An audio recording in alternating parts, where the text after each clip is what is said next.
Inktober is something that happens every October, and everybody kind of makes it into their own thing. As we know, there are plenty of different versions of it. OC-tober, Sketchtober, they even have Kinktober, all the burrs.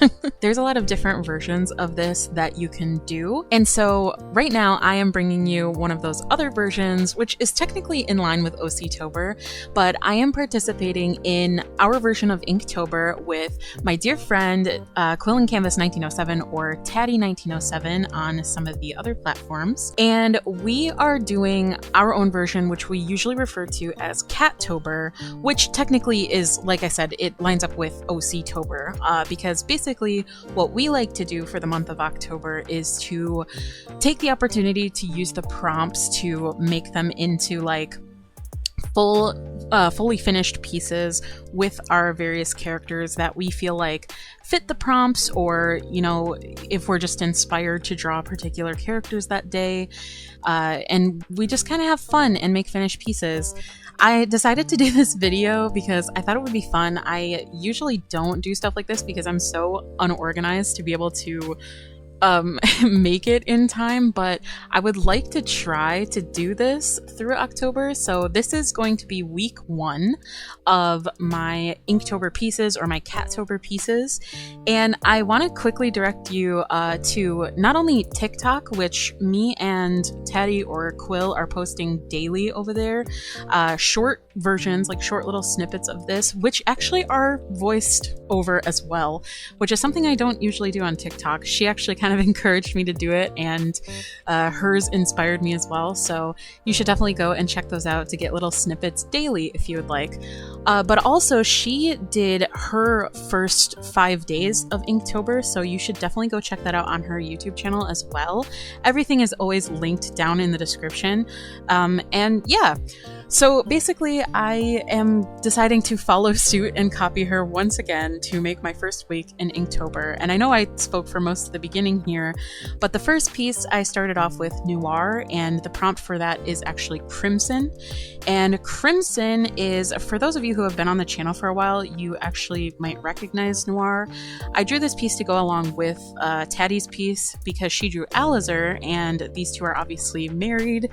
And aside from Crimson being like their kind of overall aesthetic, the black and the red, Noir and Crimson, obviously. Well, Alizar, Noir and Alizar. That is also their last name, because when they were kids, it was a name that was actually kind of chosen. They were both kind of unfortunately abandoned children who then found each other though, so they chose that name, and that is the name that they keep. So it only seemed fitting to do that for the first prompt.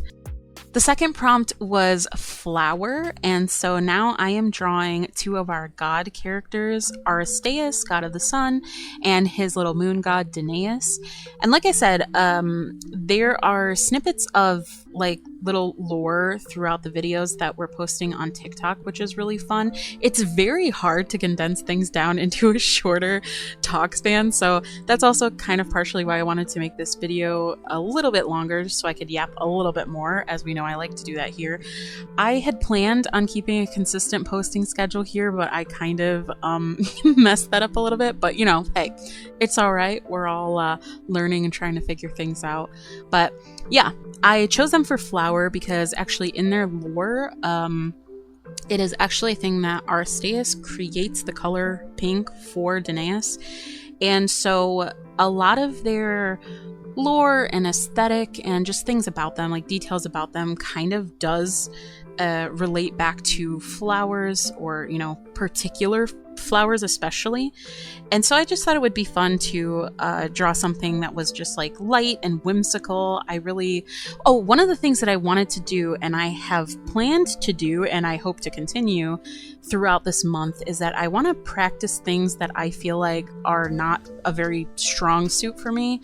So one of those things is backgrounds, and then another is clothing folds, and then just generally I would like to work on my shading and like texturing of things, and kind of like the ink work and like line weight and stuff. It sounds like I want to just work on every aspect, which is true, but there are particular things that I'm trying to kind of focus on through this challenge. So yeah, I thought that it would be kind of a fun opportunity to try to do something that was like flowy and has a lot of movement to it.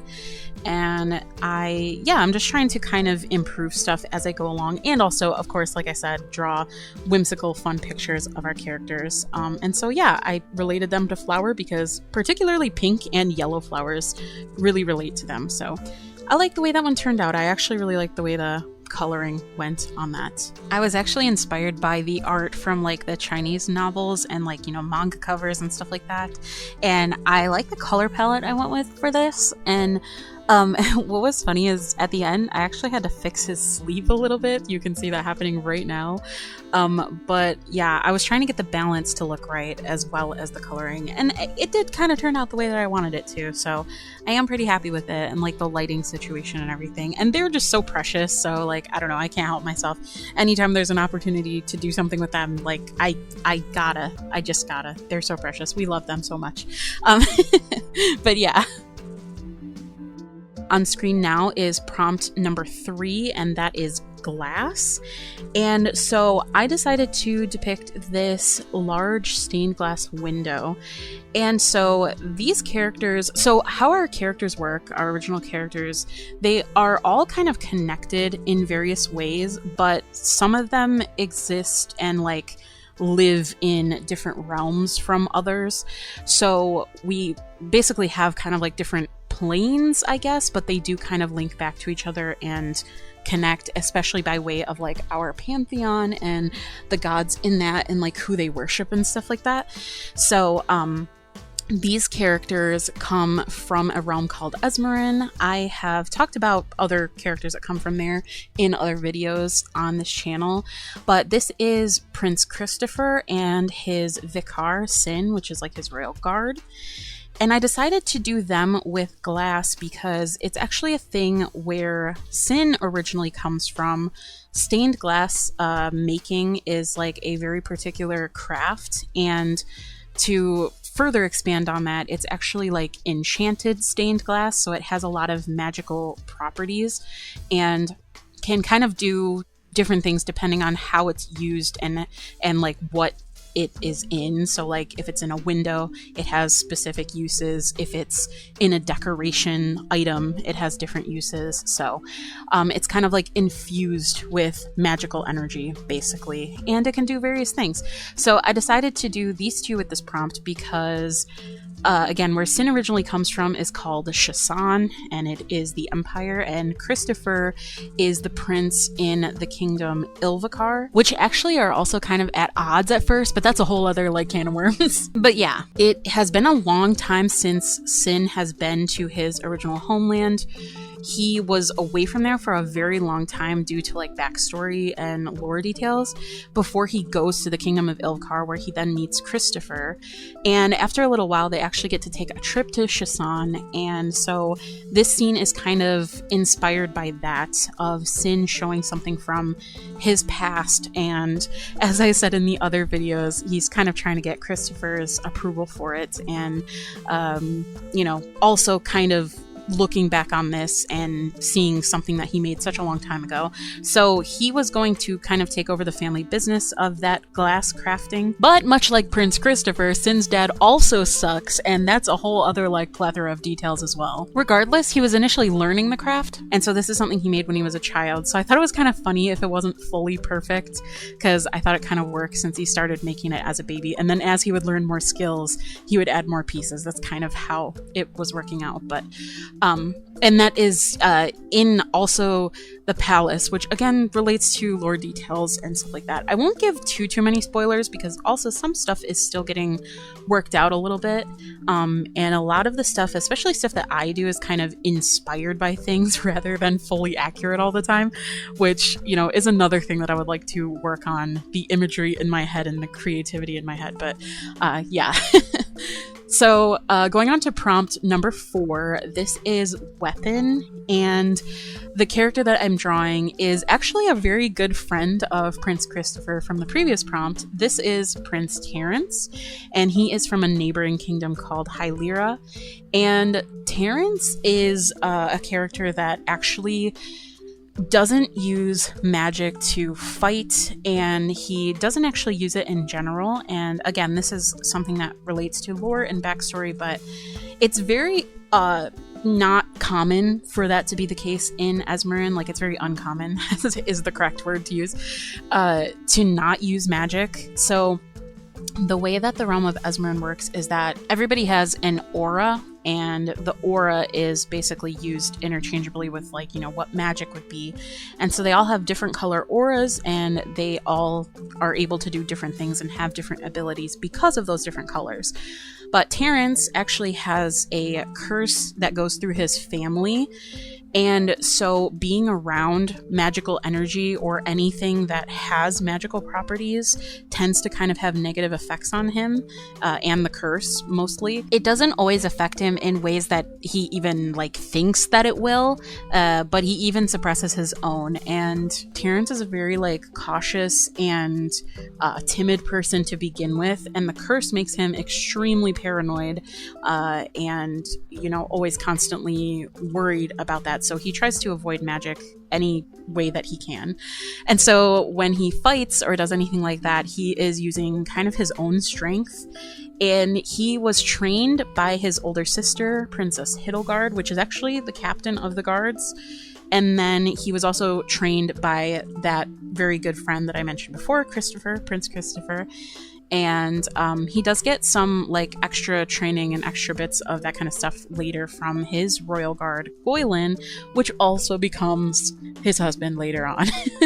So that was a lot of information all at once. But yeah, I think that this weapon was gifted to him by Hildegard, and her name is Star Painter or Starla. So I actually thought that in the lore, she is kind of carved to look like crystals and stuff like that. So that's why he wanted to name her Stars, because she shimmers like stars. I'm like, I don't know. I thought, yeah, she has like cuttings on her that make her shimmer in that way. And I thought that was fun. So I wanted to depict that. I've been really trying to practice, like, when a base color of something is like white or a very light color, I've been trying to add like more colorful elements to that and more texture. So I'll do like rainbowy stuff. So this kind of gave me another opportunity to do that. And I was really practicing the weapon, trying to get Starla to look good, trying to help her look good and do her justice. So I really like the way that one turned out. I'm really happy with the colors on that one and the composition. And it gave me a really good opportunity to, again, practice that flowy, the flowy clothes, like with the cape and everything. So I actually like the way that came out. Moving on to day 5, I decided to kind of be inspired by the nostalgia and like analog aesthetic, because this prompt is reminisce. In this image is, from left to right, is Dominic, Pavel, Olya, and Novak. And so I wanted to show off like a cute little happy moment that comes from like Agorov family videos, and they're super cute. I picture them doing stuff like this all the time, so I just wanted it to look like something you'd stumble across if you were going through like their family home videos and stuff. And also, I really love the analog style. Like, I don't know what it is. If you've been across my various pages, you might notice that I try to kind of incorporate like weird core, nostalgia core, stuff like that into a lot of my aesthetic, because I just really like it a lot. I don't know what it is. I'm just really drawn to it.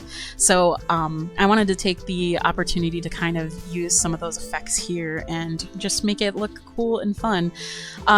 This story is related to other characters that we have that you probably have seen. Again, if you've been on the pages for a while, there are characters that are Yevhen and Vadim, and so the two in the middle of this picture, Pavel and Olya, are actually their parents, and this picture would obviously be showing all of these, like this group, when they were younger, so probably around the time when they were in school, like high school, or maybe just slightly before that. And I just kind of wanted to show them, like, I don't know, going to like a little fair together, just having fun together. I said this in the other video, the shorter video with them, there is a lot of sad elements to this story, especially pertaining to like her.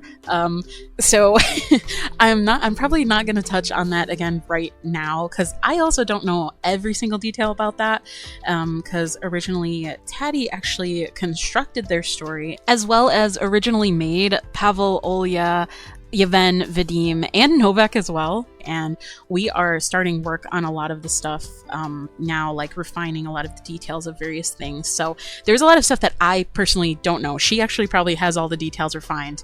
Actually, I should say that, is that I am I'm a little dumb when it comes to that kind of stuff. So but yeah, I really love this storyline and like this family and like the various people related to them. I think they're so cute, and this aesthetic just fit them really well because it would be around this time when the analog stuff is kind of shown a lot, you know, in a lot of ways. So I just thought it would be fun to kind of do that with them. I thought the aesthetic was really fitting. So there's also something really satisfying about being able to like add grain and like blur and stuff to an image, and it looks really cool because the analog style is just like very aesthetic in that way. So that was fun. But one thing is that Medibang got rid of the pixel text for some reason, so I struggled a little bit with that, but I think it worked out overall.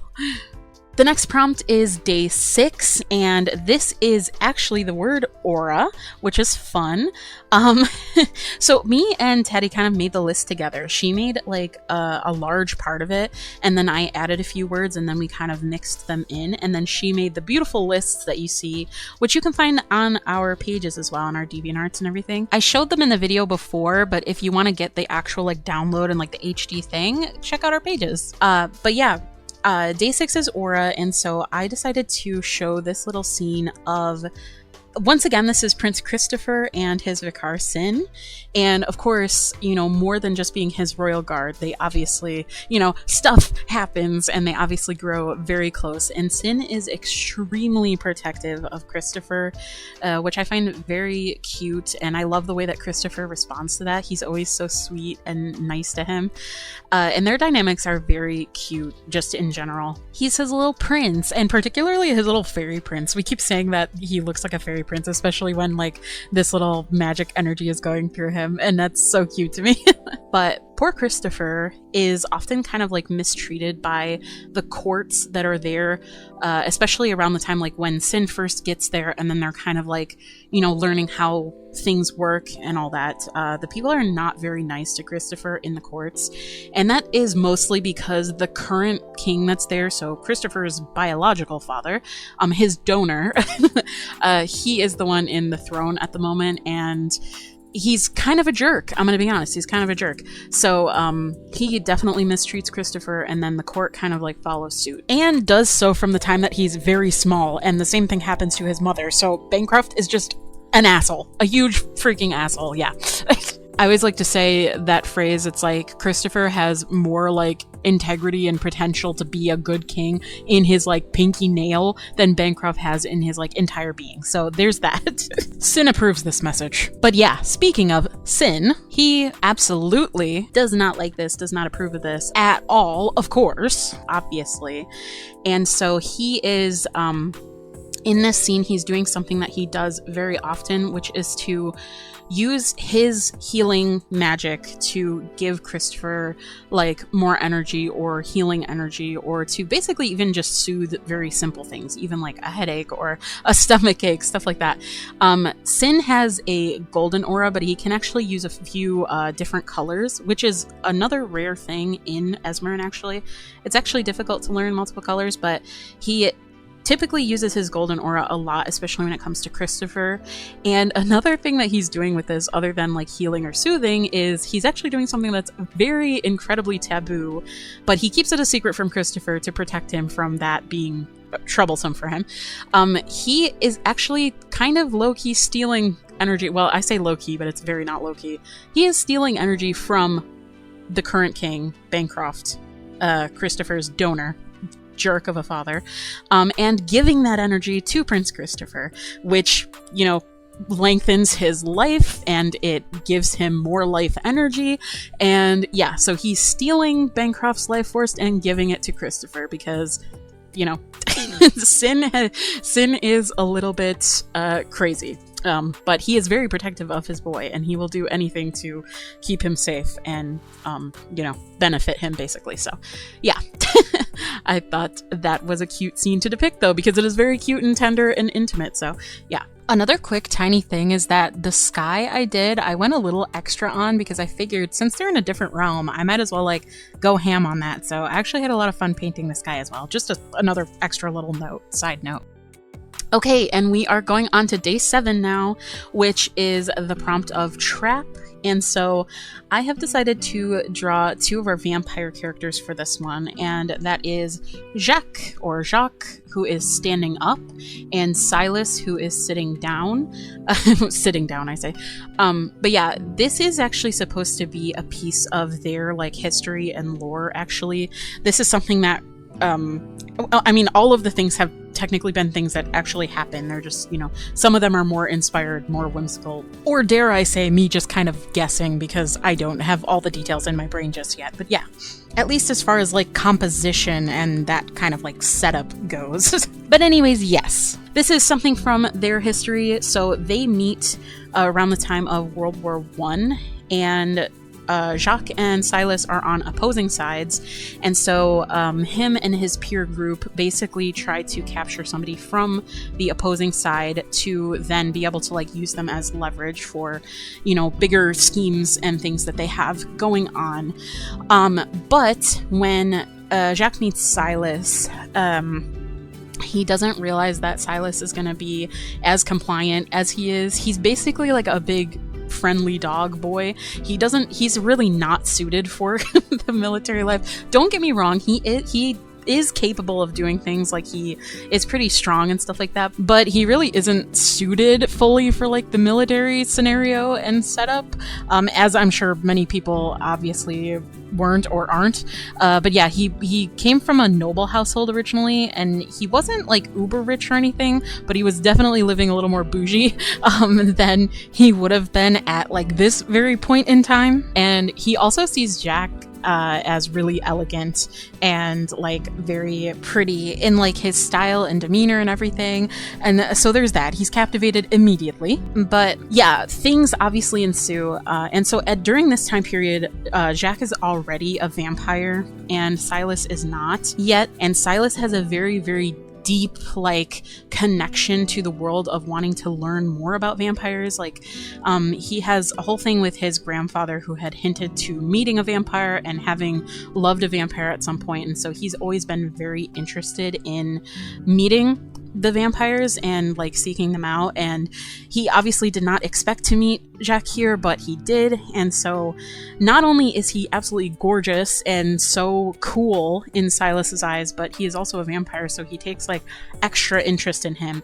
Like, you know, he's interested in him as a person, but also because he's a vampire, it adds an extra layer, and they're just really cute. So stuff ensues. So Jacques is a vampire here at this point, like I said, and Silas is not just yet at that point, but they go all the way up into present day where they both are vampires. So you can kind of imagine what goes on there. Admittedly, I wasn't super satisfied with this piece, just the way that it turned out. I thought it was kind of like, I don't know, something could have been added to kind of elevate it a little bit more. However, I love the background a lot, because Tatty actually helped me with that, so I really appreciate her helping me with that. And I like the way they came out as well. I think that I personally had trouble kind of blending the two and making it look a little bit more like weighted into a scene, but that's something that I want to practice throughout this challenge. So it was a fun learning experience, and I do like it overall, and that it shows like a part of their history. And our little vampire boys, they're so cute. I love them both. But yeah, that is it. I wanted to keep this video relatively short just for fun. Now I'm showing all of the pieces in a little strip here together. I hope that you enjoyed watching this. I enjoyed making it. And I will try to do the other weeks, but I appreciate you coming here, and I appreciate you if you go, especially if you check out both of our pages. Please check out both of us. And yeah, I hope you enjoyed. I hope this kept you company, and I will see you again very soon. Good luck with Inktober or whatever version of October art challenge you are doing. I wish all of you luck. Please share what you're working on in the comments, or tag us on the other pages if you would like to, especially if you're using our list. Please let us know. And please, please, please go and check out Tatty's work. Her work is amazing, and I'm being spoiled by the daily voiceovers and her making the YouTube videos. So please check everything out, and yeah, have a great time. I'm really looking forward to seeing what the rest of the prompts and everyone's work brings throughout the month. Sending great vibes to us all. Thank you so much for watching, and we'll be back again soon. All right.